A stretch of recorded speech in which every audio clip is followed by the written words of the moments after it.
Bonjour, paring R. Happy birthday sa'yo. And ang wish ko, syempre, good health and more blessings to come. Mabuti ang puso mo sa pagtulong sa lahat ng mga kapwa natin. And pagpatuloy mo yan dahil isa kang mabuting tao. And thank you sa love, support, and friendship na binibigay mo sa akin.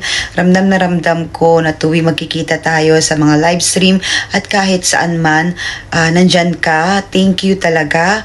And I love you, paring R. God bless you more and more blessings to come sa'yo. Wait. Okay. Oh, again. Wait. Okay. Happy birthday, Tito Robert. I love you. Ingat po. Happy birthday, Kuya Robert. We love you. I wish you all the best and sana more blessings sa'yo. And maraming salamat dahil lagi ka nandyan. And thank you sa pagbibigay ng advice. And alam mo yun, alam mo na yun. And love na love ka namin. Ingat ka palagi and stay healthy.